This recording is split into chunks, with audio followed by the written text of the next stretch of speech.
Hi guys, good morning. Dito ako ngayon sa maliit kong talyer. At nagpe-perform ako ng EGR cleaning. So, first of all, bakit ko nilinis ang EGR nito? Kasi low power. Yun ang concern ng customer. Wala namang DTC, pero nakita ko sa data list through scanner ay may poor performance sa intake system niya. So simptomas kasi yun ng kailangan mo nang linisin yung EGR valve. Ito yon. Bale, natanggal ko na guys. Ayan, yung EGR valve. At saka syempre hindi lang EGR valve ang lilinisin, kailangan ding linisin itong intake manifold, lalo na to, at saka throttle body. Bali mga nabaklas ko na guys. Pasensya na, ngayon ko lang sinimulang i-capture yung video. So ang unang tatanggalin guys, syempre yung battery. Ayan yung battery. Tapos sa case ko na to, mas minabuti kong baklasin na rin tong itong fuel filter nya, yung nakalagay dito, para mas maluwag, hindi na masyadong maraming dukutin, at saka mas simple yung trabaho, hindi masyadong masikip. Okay, so hindi nyo naman kailangang totally tanggalin yung ECM. Bali inangat ko lang siya para maluwagan ko yung bracket dito ng ng fuel filter. At saka yan, siyempre kailangan nyo i-disconnect yung mga lines, yung mga fuel lines. Yun lang. Ano pa ba? Medyo challenging lang guys yung pagtatanggal ng EGR valve kasi masikip talaga. So kailangan nyo ng ano ba to, ganitong tools, torch. Ayan. Okay, so number ano to,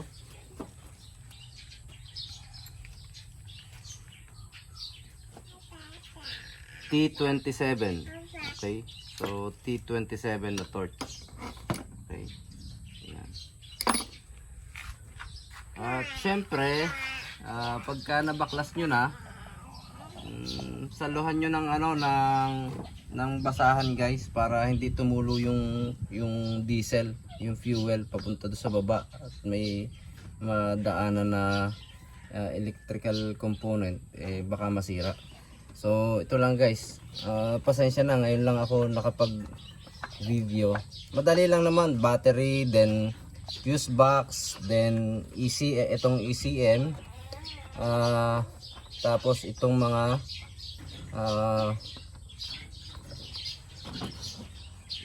hoses, at saka itong syempre itong intake tube, at saka yung turbo intercooler na hose dito, mga nabaklas ko na.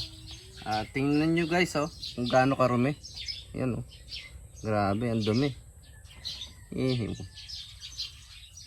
Ayan yung mga carbon deposit na tatanggalin natin. Sobrang dumi. Lulupa na grabe na yan Siyempre kailangan nyo ring linisin yung yung map sensor. Itong map sensor na to. Ito yung map sensor. Lilinisin nyo rin. Pero ingat kayo sa paglilinis guys, kasi baka masira. So kailangan talaga ng iba yung pag-iingat, kasi electrical component yan, lalo na sensor, medyo sensitive siya. Ayan, nalugagan ko na ang mga bolt ng intake manifold. So bago nyo, ito lang guys bago nyo tanggalin tong intake manifold, kailangan natanggal nyo na tong EGR valve. Ito, kailangan tanggal yung EGR valve na yan. Then saka nyo palang matatanggal tong intake manifold. Ayan.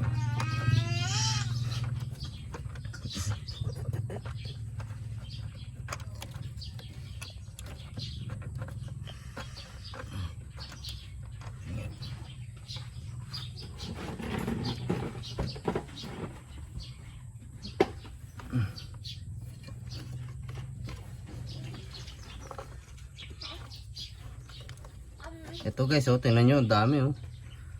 Ang dumi oh. So, ang dami tayong lilinisin, tatanggalin din natin yan.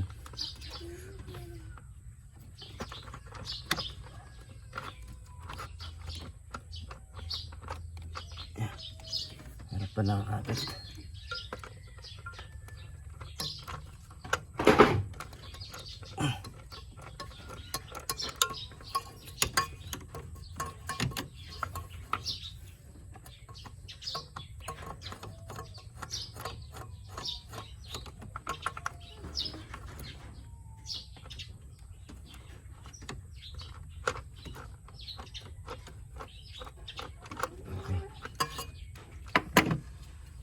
So, saan tumatama? Dito. Dito sa fitting na to. Okay. So, kailangan natin tanggalin yan.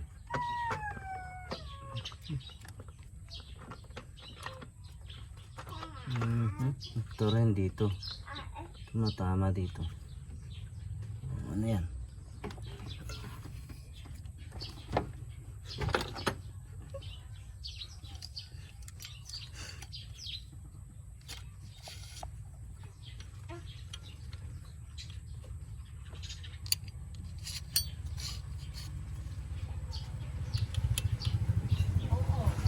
Yun.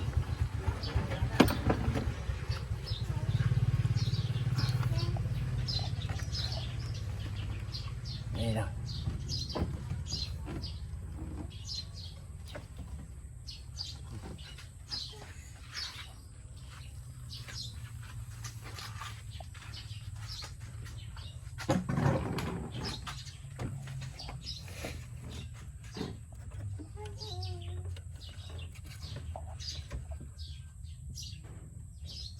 Yeah.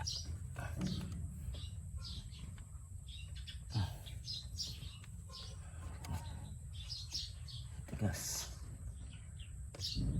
Baka meron akong sakit.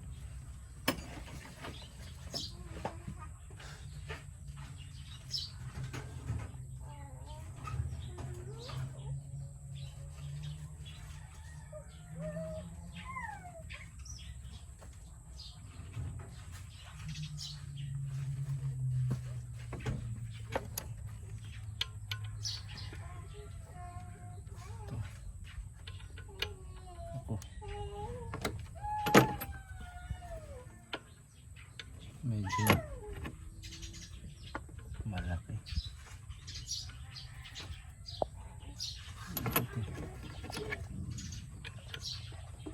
Ayan, ito pwede to.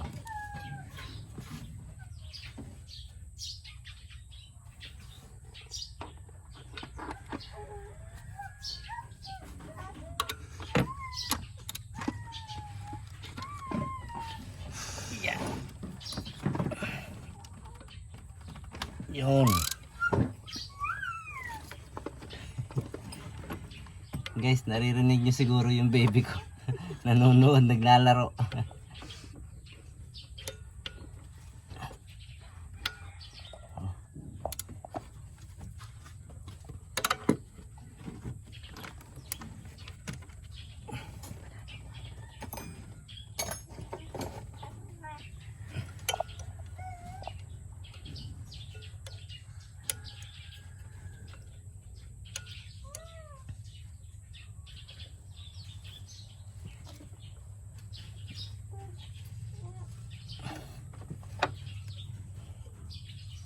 Tigas to.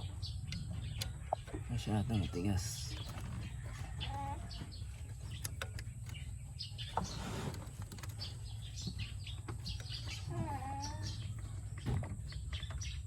Yeah.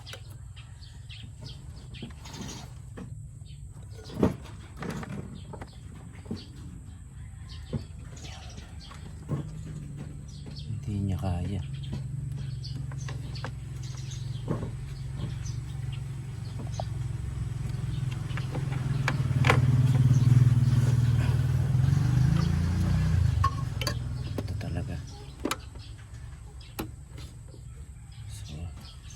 Gamitin natin ang extension.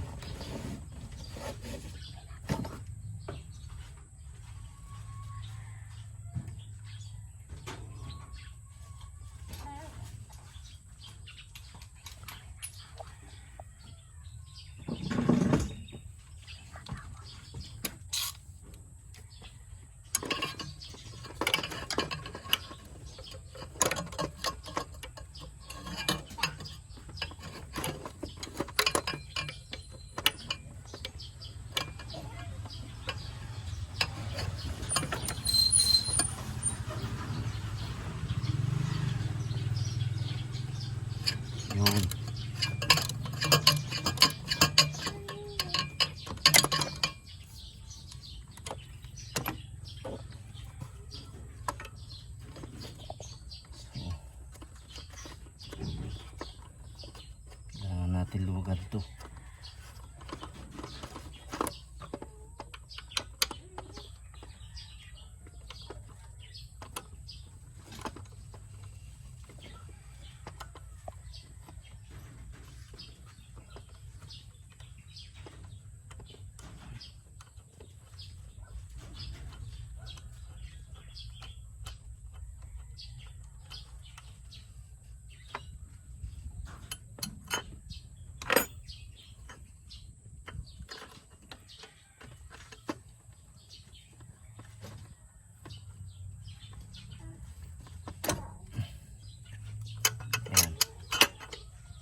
Kahit iangat na lang natin na ganyan, kasi tumatama lang naman yung intake manifold dyan, kaya di natin tsaka ito pa, dito pa sa isa, anak po meron pa.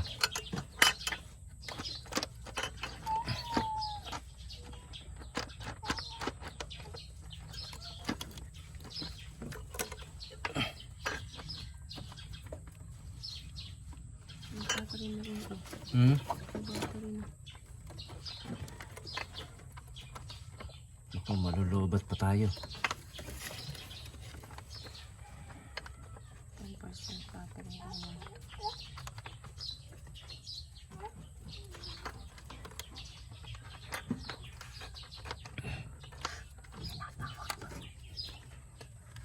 Tumatawag.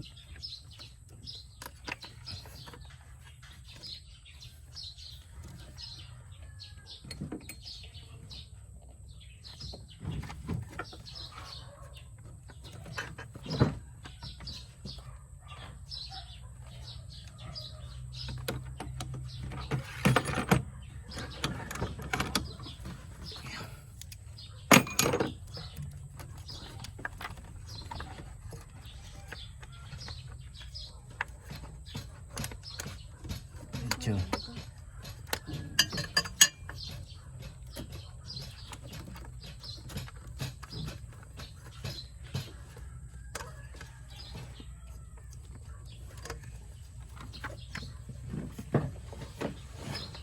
yan.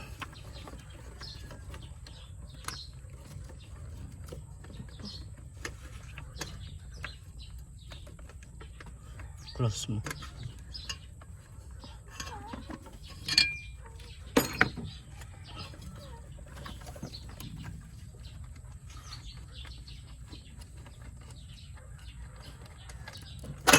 Yun. Tapos ito, igilid nyo lang ng ganito. Yan.